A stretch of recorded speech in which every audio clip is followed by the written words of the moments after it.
অপরাধীদের যাবতীয় অপরাধের তথ্য সংরক্ষণের জন্য 2015 সালে criminal data management system CDMS চালু করে বাংলাদেশ পুলিশ।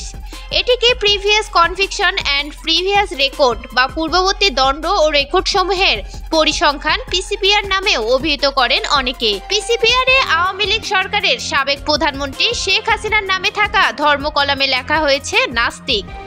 যদিও ওই নথিতে হাসিনার মেয়ে সাইমা ওয়াজেদ পুতুলের নামে ধর্মকলামে লেখা হয়েছে ইসলাম, আর শেখ হাসিনার ছেলে সজীব ওয়াজেদ জয়ের নামে ধর্মকলাম রাখাই হয়নি। 29 জানুয়ারি দেশের প্রথম সারির একটি গণমাধ্যমে এক প্রতিবেদনে উঠে আসে এই তথ্য।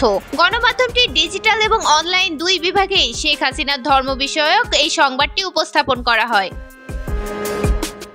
পিসিপিআর রেকর্ড বলছে শেখ হাসিনার নামে ব্যক্তির নাম কলামে লেখা হয়েছে শেখ হাসিনা, সভাপতি বাংলাদেশ আওয়ামী লীগ, পিতার নাম মৃত শেখ মুজিবুর রহমান, বৈবাহিক অবস্থা বিবাহিত, লিঙ্গ লেখা হয়েছে মহিলা, ধর্মের কলামে লেখা হয়েছে নাস্তিক, ব্যক্তির থিম কলামে বলা হয়েছে হত্যাকারী, শেখ হাসিনার বয়স লেখা হয়েছে 76 বছর। সিডিএমএস-এ তার একটি ছবি যুক্ত রয়েছে। পুলিশ কর্মকর্তারা জানান, ফৌজদারি মামলা সংক্রান্ত তথ্য ব্যবস্থাপনায় পুলিশের কেন্দ্রীয় সফটওয়্যার বা সিডিএমএস অপরাধী সব তথ্য সংরক্ষিত থাকে। এটি খুবই গুরুত্বপূর্ণ। গত 5 আগস্ট পরবর্তী সময়ে ঢাকা মহানগরী সহ দেশের বিভিন্ন থানার মামলায় ছাত্র জনতার আন্দোলনে হত্যাকারী, হত্যার চেষ্টা, হত্যার নির্দেশদাতা হিসেবে আসামি করা হয়েছে শেখ হাসিনাকে।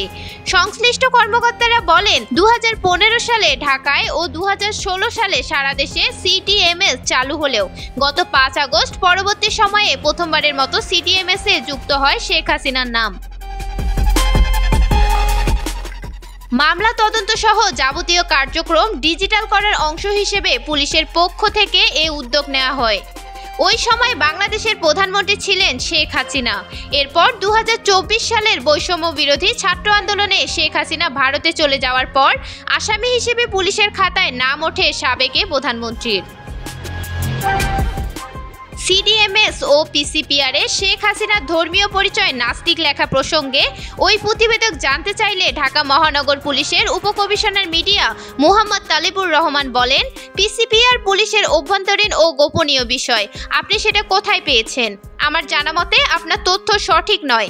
যেখান থেকে পেয়েছেন কোনো তথ্য জানতে চাইলে ওই জায়গায় খবর নেন। এদিকে সংবাদ প্রকাশ হওয়ার পর থেকে দেশ জুড়ে আবারও নতুন করে আলোচনায় শেখ হাসিনার ধর্ম বিষয়ক ইস্যু।